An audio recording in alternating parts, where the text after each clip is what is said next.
Hello everyone, welcome to Moon Therapy Clinic. This is Miss Vaishnavi Kanade, MA Clinical Psychology. I'll be starting with topics today. So to understand the topics, let's begin with first psychology म्हणजे काय? की psychology, what is psychology? So to understand this topic, first we to understand schizophrenia and other topics like what is abnormal behavior किंवा अपसामान्य वर्तन म्हणजे काय जाणून घेण्यासाठी आपल्याला सगळ्यात आधी सायकोलॉजी म्हणजे काय किंवा मानसशास्त्र म्हणजे काय हे जाणून घेण्याची गरज आहे. मानसशास्त्र हा एक असा सब्जेक्ट आहे की ज्यामध्ये आपण जेवढं शिकू, जेवढं आपण एक्सप्लोअर करू तेवढं ते खूप आहे आपल्यासाठी. म्हणजे शिकण्यात काही कमी नाही आहे. आणि आपण ॲज अ सायकोलॉजी स्टुडंट जेवढं आपण माणसांना ओळखू शकतो तेवढंच आपण दुसऱ्या माणसालाही ओळखू शकतो. असं आपलं नाही आहे की एका माणसाचा बिहेवियर हा आहे तर त्या दुसऱ्या माणसाचाही तोच असेल असं नाही आहे. म्हणजे सायकोलॉजी म्हणजे काय? थोडक्यात सायकोलॉजी म्हणजे study of human behaviour and it's brain, म्हणजे माणसाच्या मेंदूचा व माणसाच्या वर्तनाचा अभ्यास करणं म्हणजे सायकोलॉजी म्हणजेच मानसशास्त्र.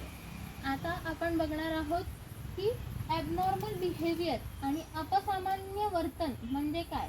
अपसामान्य वर्तनाला आपल्या सोसायटीमध्ये आपल्या जी आपण एका समाजात राहतो त्या समाजात आपल्या अपसामान्य वर्तनाला असं मानलं जातं की अपसामान्य हा माणूस वागतोय म्हणजे तो वेडा झालाय किंवा तो विचित्र वागतोय.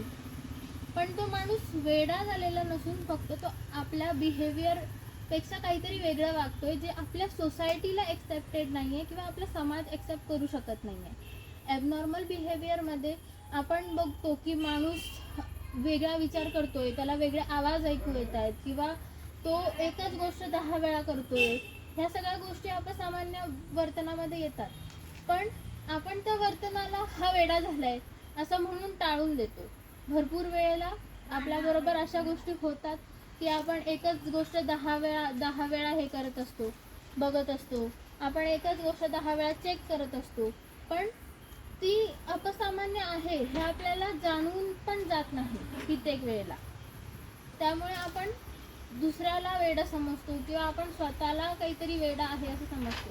पण ॲबनॉर्मल बिहेवियर हे वेडा नसून फक्त एक आपल्या माइंडमध्ये तयार झालेला एक सायकोलॉजिकल प्रॉब्लेम आहे आणि तो आपल्या समाजाने आणि सोसायटीने समजून घेतला पाहिजे. आणि आपणही दुसऱ्याला म्हणजे आपल्या फॅमिलीमध्ये असेल किंवा बाहेर असेल कोणी असेल त्याला आपण समजून घेतलं पाहिजे. सो वर्ड टू वर्ड जर आपण ॲबनॉर्मल बिहेवियर बघायचं झालं तर ॲबनॉर्मल बिहेवियर म्हणजे abnormal behavior or action that are unaccepted and often evaluated negatively because they differ from typical or usual behavior. म्हणजे ॲबनॉर्मल बिहेवियर म्हणजे एक अशी ॲक्शन किंवा असं कार्य करणं जे एक्सेप्टेड नाही आहे सोसायटीनी किंवा जे सोसायटीनी बनवलेले नियम आहेत त्यामध्ये ते एक्सेप्टेड नाही आहे असं कार्य करणं म्हणजे ॲबनॉर्मल बिहेवियर असणं. Okay, so this is abnormal behaviour. माणूस ॲबनॉर्मल वागतोय म्हटल्यानंतर आपली सोसायटी काय म्हणते की नाही बाबा ह्याच्यावरती कोणीतरी काळा जादू केला आहे, ब्लॅक मॅजिक केली आहे किंवा ह्याच्यावर काहीतरी भूतबाधा झाली आहे म्हणून हा असा वागतोय.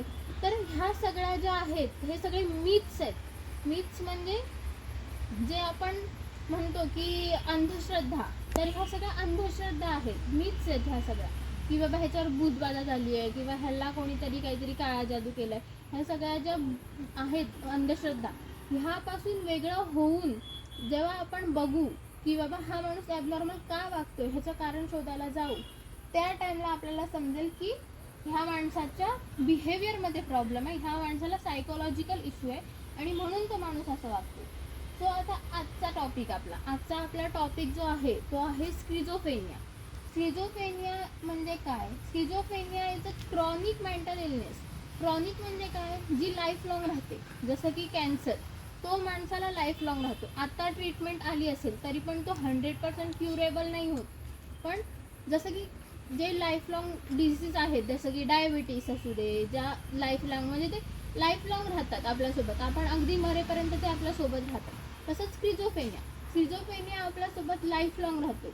एकदा माणसाला स्क्रिझोफेनिया झाला की तो क्युअर होऊ शकत नाही पूर्णपणे. सो स्क्रिझोफेनिया हे सिव्हिअर मेंटल डिसऑर्डर आहे. सिव्हिअर मेंटल डिसऑर्डर म्हणजे काय की एक प्रकारचं अति प्रमाणात होणारा मेंटल डिसऑर्डर, जो आपल्या ब्रेनला काम करण्यापासून नीट फंक्शन करण्यापासून स्टॉप करतो.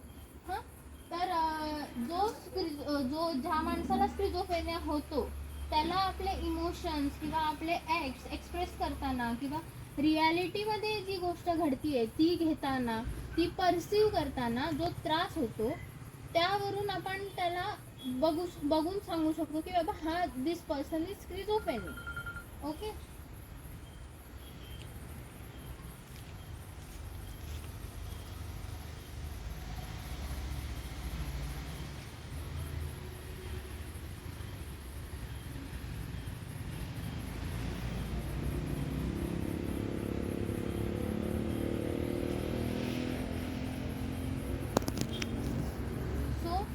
Schizophrenia is chronic brain disorder that affects less than 1% of the US population.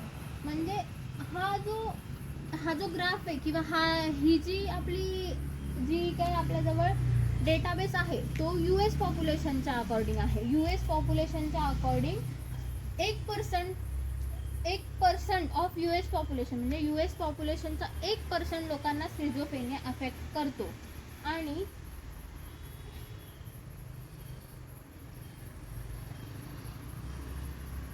स्क्रिझोफेनिया हा current population of India is around 142,064,759 and in this population more than 1 million cases per year of schizophrenia are found in India.